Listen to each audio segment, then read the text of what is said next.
Alors nous allons commencer, comme j'ai dit aujourd'hui, par dégager les premiers résultats. Nous allons considérer donc cette matrice d'adjacence et on va essayer donc de d'exploiter sa structure, etc. Bon. Alors nous allons définir un second objet qui sont les chaînes et les chemins et les chaînes. La notion de chemin dans un graphe, c'est une notion naturelle. Une notion naturelle, ne serait-ce que dans un réseau routier, pour aller d'une localité I à une localité J, on a besoin d'un chemin, donc d'une succession de localités qui seront traversées pour arriver à la localité finale. Donc on a la notion de chemin, la notion toute naturelle. Dans le cas non orienté, on parle de chaîne, puisqu'il n'y a pas d'orientation. Quand il y a un arc IJ, il y a aussi un arc JI. Donc on va donner cette définition avec, on va enrichir petit à petit la structure. Nous sommes partis d'une définition primitive d'un ensemble fini de 1 jusqu'à n et d'un autre ensemble fini qui est un sous-ensemble du produit cartésien. Donc c'est une définition tout à fait élémentaire, la plus simple et qui peut être saisie par un étudiant de collège, mais on va l'enrichir par des propriétés. Et ça apprend aux étudiants aussi comment est-ce qu'on fait finalement par la suite pour faire de la recherche en mathématiques ou bien dans une discipline scientifique. Qu'est-ce qu'un chemin? Définition toute simple.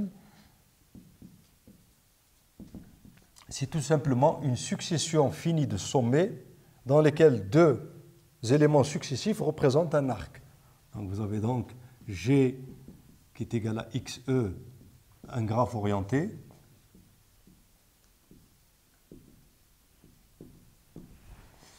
Alors, je prendrai donc un objet C qui sera une suite finie de X1, X2 jusqu'à XP, dans lequel XI appartient à X pour I égale 1 jusqu'à P. Donc, une suite finie de sommets du graphe est un chemin. On dira que c'est un chemin dans G, si tout simplement xi plus 1, donc deux sommets successifs sont des arcs. Xi plus 1 est un arc, quel que soit i, égal à 1 jusqu'à p-1. Tout simplement, une définition toute simple. Voici donc ce qu'on appelle un chemin. Alors, tout à fait naturellement, quand on parle d'un chemin, on parle de longueur d'un chemin. On a envie de parler de longueur du chemin. Et donc, il est facile aussi de dire que la notion de longueur d'un chemin, eh bien, c'est quoi? C'est tout simplement le nombre d'arcs utilisés pour aller du sommet initial au sommet final. Hein? Alors, c'est tout simplement le nombre d'arcs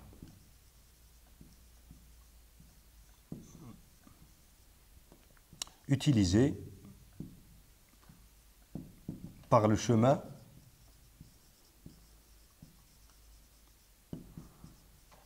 pour, on va dire, aller, un langage imagé, pour aller de X1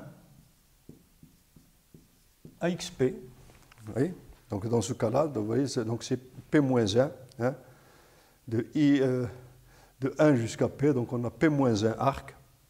P-1 arc, donc la longueur de C est égale à P-1. Voici donc la notion de chemin et de longueur de chemin. Bien. Vous voyez qu'ici, on peut définir un problème. C'est-à-dire que nous sommes en train de, comme la procédure faite en matière de recherche, on définit un problème et on va essayer de donner une méthode pour le résoudre. Donc, de définir un problème qui pourrait se poser, un problème qui peut être intéressant, et de proposer un modèle mathématique de ce problème, et puis une méthode pour le résoudre. Vous voyez donc que si je prends deux sommets I, J, deux sommets, intuitivement, il peut exister plusieurs chemins allant de I à J.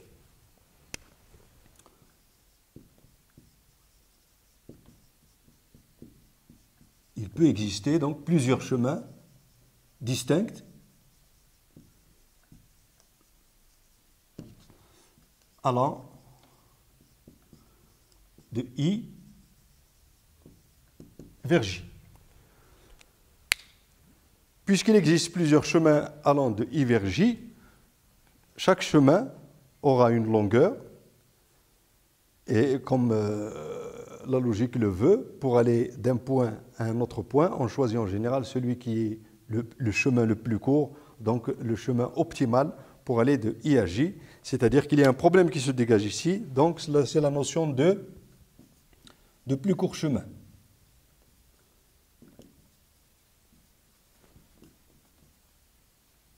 Qui est un problème qui est d'une énorme utilité au niveau pratique, que ce soit en informatique, que ce soit en industrie, dans l'économie, dans les transports. Quand il y a un transport, il y a des chemins, et quand il y a des chemins, il y a un coût sur le chemin, et quand il y a un coût, on cherche à minimiser le coût, donc on cherche en général le plus court chemin pour aller d'un point à un autre. Quand on parle de plus court chemin, pour le moment, c'est le nombre d'arcs utilisés, mais on verra qu'on aura une autre manière de représenter les longueurs du chemin quand le moment viendra. Mais enfin, on voit que des problèmes mathématiques, c'est un problème d'optimisation qui se dégage donc à partir des notions de chemin et de chaîne dans un graphe simple, et il sera utile donc de dégager une méthode pour résoudre ce genre de problème et apporter une réponse à ces questions. Alors pour cela, on va voir que la matrice d'adjacence sert justement à traiter ce genre de problème. À partir d'observations sur les opérations booléennes et les opérations matricielles, on a des remarques. On va faire des remarques maintenant. Nous avons un graphe G qui représente une certaine réalité, c'est-à-dire des objets reliés par un certain nombre de relations. Donc, il représente une réalité.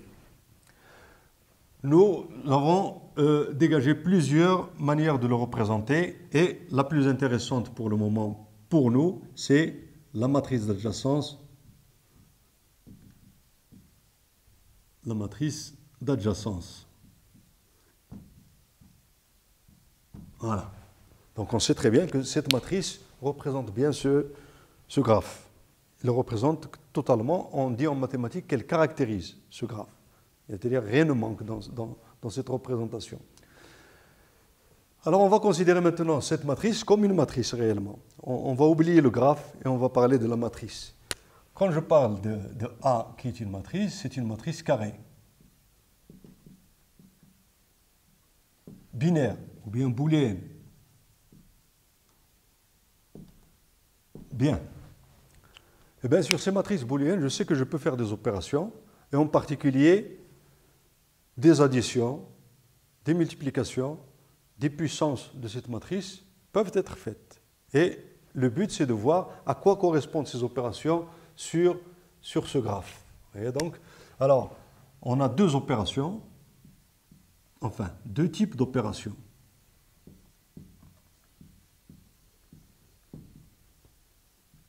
Deux types d'opérations que l'on peut faire avec ces matrices. La première, ce sont les opérations, les multiplications et les additions naturelles. Addition, multiplication. Quand je parle de multiplication, donc j'ai les puissances naturelles, c'est-à-dire connues, classiques en mathématiques. Mais je peux faire aussi des opérations booléennes. Addition et multiplication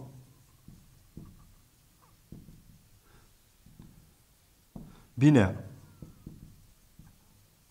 Vous voyez, donc deux types. Alors, en particulier, ce qui nous intéresse ici, c'est les puissances. Bon, c'est des multiplications. Donc, j'ai par exemple, bon, pour les opérations naturelles, il n'y a aucun problème, sauf que en faisant des opérations d'addition, de multiplication naturelle sur la matrice A, la matrice obtenue n'est plus une matrice booléenne. Ça devient des matrices à coefficient entier. Tandis qu'avec des opérations binaires, après chaque opération, le résultat obtenu est une matrice binaire. Alors nous avons donc pour P, pour un entier P entier naturel non nul, je peux calculer A à la puissance P, qui est égal tout simplement à A fois A, etc., fois A, P fois.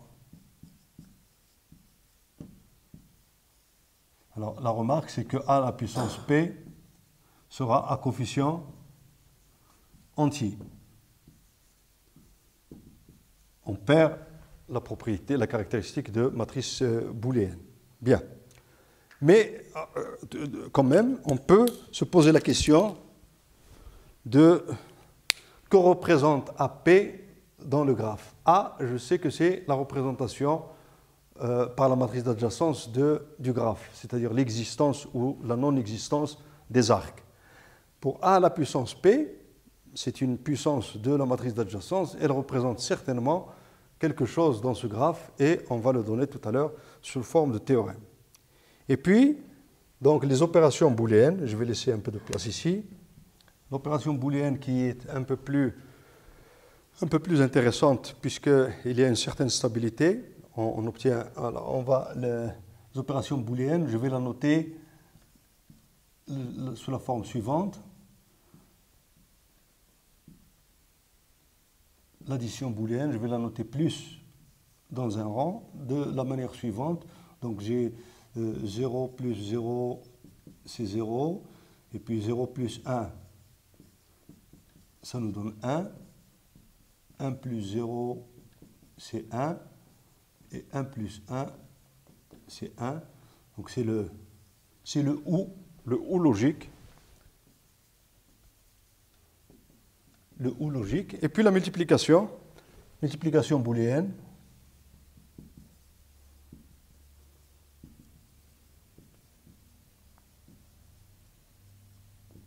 La multiplication booléenne, donc 0 fois 0, c'est 0. C'est le et logique.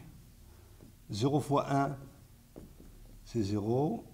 1 fois 0, c'est 0. Et seul 1 fois 1, c'est le et, est égal à 1. C'est le et logique. Alors, à partir de ces deux opérations, on peut, par extension, définir l'addition et la multiplication matricielle booléenne. Donc, d'accord, on peut définir donc par extension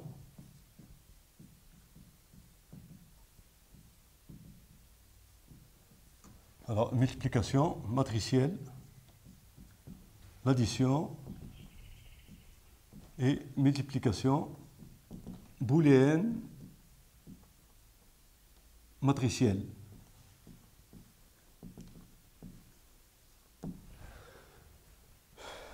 Oui, donc, on sait très bien la multiplication matricielle, on sait que dans le cas classique,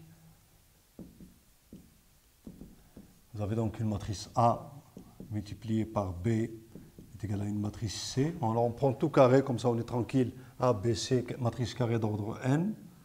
A, B, C, c'est des matrices carrées d'ordre n. Elles peuvent être d'ordre quelconque, mais compatibles. Bon, mais on va travailler dans le cadre qui nous intéresse. Et vous avez donc le terme générique CIJ, comme d'habitude. Alors, dans le cas classique, c'est la somme pour k égale 1 jusqu'à n, c'est l'ordre du graphe de A et K multiplié par B, K, J. Oui. Alors nous, on va définir donc A fois B est égal à la matrice C. Hein, la multiplication matricielle donc booléenne, on aura donc CIJ. Alors CIJ, le coefficient CIJ, alors c'est la somme, mais la somme booléenne pour K égale 1 jusqu'à N de A et K multiplication booléenne A, B, K, J. Voici donc la multiplication matricielle booléenne qui est tirée à partir des opérations simples, de la même manière qu'on tire les puissances et les multiplications classiques à partir donc de l'addition et de la multiplication. Là aussi, le coefficient est tiré à partir de l'addition booléenne et de la multiplication booléenne. Donc je peux avoir aussi la puissance A qui nous intéresse, puisqu'on a un seul graphe, nous n'avons pas deux matrices, mais une seule matrice. Je vais noter A à la puissance P dans un cercle. Je vais le noter comme étant A fois A fois A. Alors, P fois.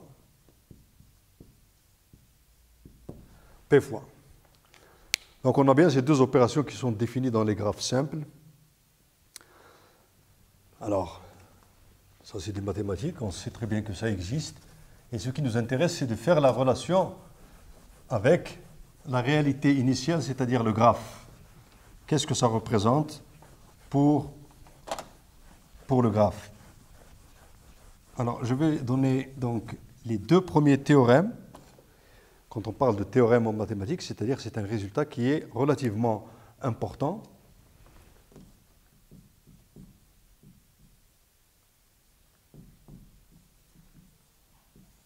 Alors, on va prendre donc G qui est un graphe simple d'ordre n, cardinal de x, on note aussi comme ça, est égal à n. P, un entier non nul. Voici donc. Alors on va dire que A, je peux donc calculer A à la puissance P. Je vais commencer par l'opération booléenne. A à la puissance P, donc booléenne. Je vais caractériser son terme générique par le terme AIJ avec un indice P. Et ceci pour IJ égale 1 jusqu'à N. Donc AIJP, entre parenthèses, c'est le terme générique de la puissance P booléenne de la matrice A, qui est elle-même une matrice booléenne. Donc le terme générique est égal à 0 ou 1. D'accord?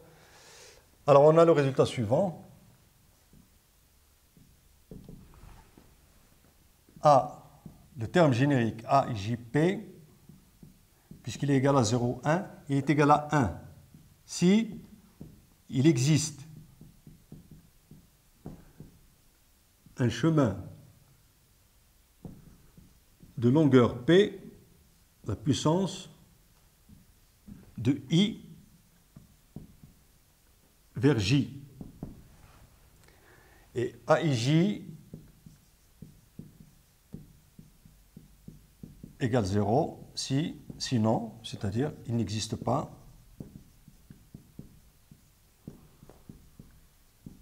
de chemin de longueur P en précisant de I vers J. Et donc, un résultat qui est quand même important, et on voit qu'il aura une portée sur l'étude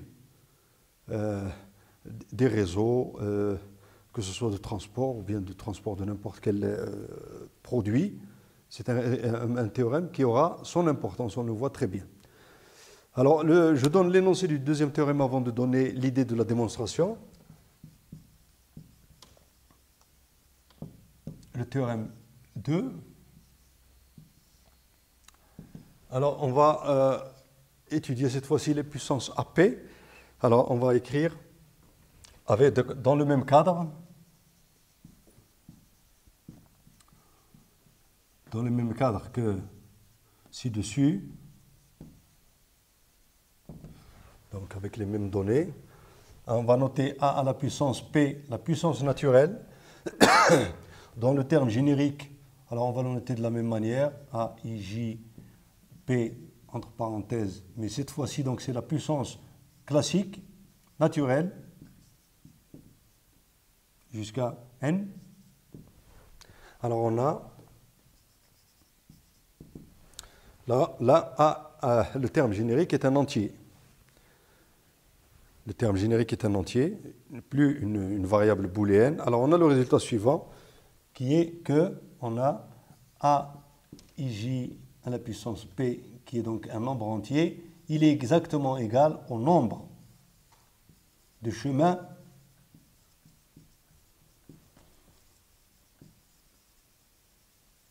de longueur P de I vers J.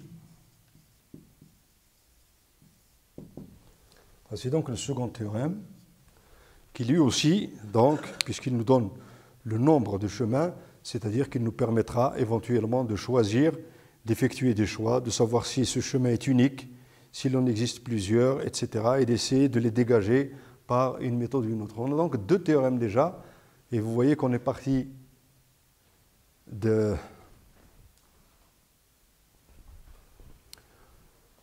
Voilà, donc alors je donne l'idée de la démonstration. Alors c'est le premier cours de cette série, donc il faudra essayer de cadrer dans le temps pour dire l'essentiel, mais quand même avec les détails nécessaires. Donc la démonstration de ces deux théorèmes, les démonstrations, alors elles se font par récurrence toutes les deux, et on les verra dans les cours de travaux dirigés. Hein. La démonstration se fait par récurrence, et je les donne ici en titre d'exercice de récurrence, par récurrence dans les deux cas. Dans les deux cas, et puis pensez aux résultats de logique. Bien. Alors, je termine ce cours par un algorithme, après ces deux théorèmes, un algorithme fondamental qui permet aussi donc de savoir qu'on peut faire des choses avec les graphes, des choses très intéressantes. C'est ce que l'on appelle l'algorithme de fermeture transitive, qui part de la problématique suivante. Le cadre donc dans lequel on se place, on a un graphe donné. Et à partir de ce graphe, on veut construire, donc il y a des possibilités de circulation dans ce graphe, il y a des chemins, etc. Donc on veut construire un graphe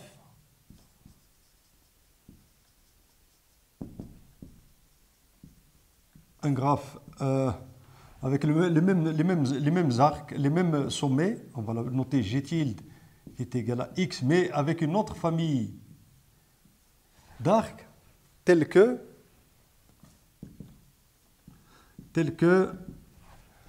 eh bien, si je prends un arc de E tilde,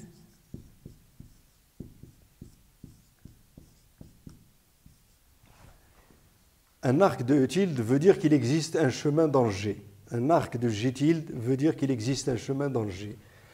Implique il existe un chemin de I vers J dans G. Alors, par exemple, vous voyez donc, voici le cadre dans lequel on se place. Si j'ai un sommet I, voyez, alors je dis par exemple I1 et J. Vous voyez, oui. Si j'ai cette situation, vous voyez bien que je n'ai pas d'arc IJ, donc IJ n'appartient pas à E. L'arc IJ n'existe pas dans le premier graphe, mais il existe un chemin de longueur 2 pour aller de I à J.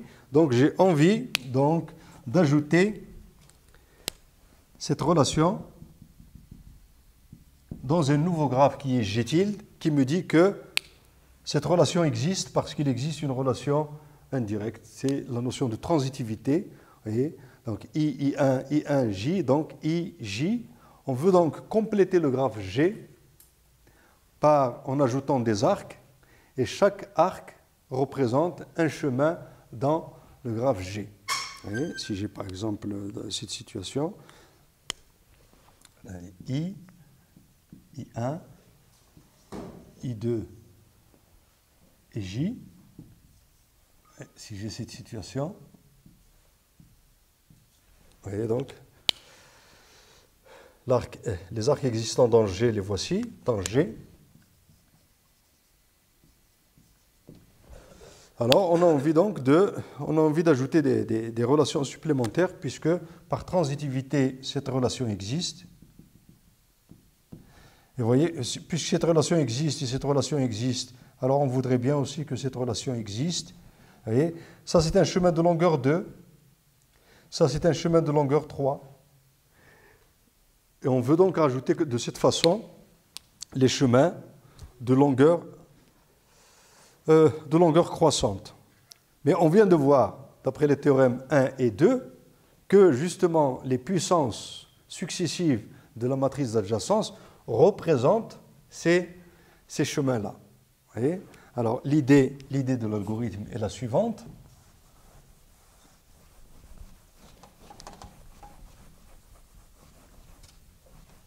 Regardez donc, on fait des mathématiques à partir d'un départ qui n'avait rien de mathématiques. Vous voyez donc, si je regarde la matrice A, elle représente les chemins de longueur 1. C'est A à la puissance 1. D'accord ? A à la puissance 1, c'est l'existence ou non du chemin de longueur 1. A2, il représente, comme on a vu d'après le second théorème, ça représente les chemins de longueur 2. Si je fais la somme booléenne de ces deux matrices, alors j'obtiens ici, je vais l'appeler par exemple A étoile, ou bien A bar, A étoile. Que représente A étoile? Il représente, puisque le plus booléen, c'est le OU logique. Donc A étoile représente les chemins 1 ou les chemins de longueur 2. Donc vous voyez que dans ce cas-là, on a cette matrice qui contient les chemins, l'existence des chemins de longueur 1 ou de longueur 2. Et on peut donc continuer à généraliser ce raisonnement en disant que, généralisation, et je m'arrêterai là, la généralisation, vous voyez donc que A à la puissance 1, c'est-à-dire A, plus booléenne de A à la puissance 2 booléenne, plus A à la puissance 3 booléenne, qui se représente les chemins de longueur 3. Si je continue ainsi jusqu'à une certaine valeur P, vous voyez, j'obtiens ici une matrice A, je vais l'appeler P, en dessous comme ça, qui représente l'existence ou non, 1 si ça existe, 0 si ça n'existe pas, existence d'un chemin de longueur 1 ou 2 ou de longueur P. La question qui va suivre maintenant, c'est à quel ordre s'arrêter, puisque donc je peux augmenter P, P est un entier naturel quelconque, je peux donc prendre P arbitraire, et il se pose la question donc de quand est-ce qu'on va s'arrêter à ajouter de manière booléenne les puissances successives de P. Alors intuitivement, on voit bien qu'à un certain moment, il va y avoir saturation. On le voit bien qu'il y aura à un certain moment saturation. Donc ça se démontre, et ça donne donc l'algorithme que l'on donnera par la suite. Remarque, on a donc l'intuition, et ça se démontre après, l'intuition qu'il y aura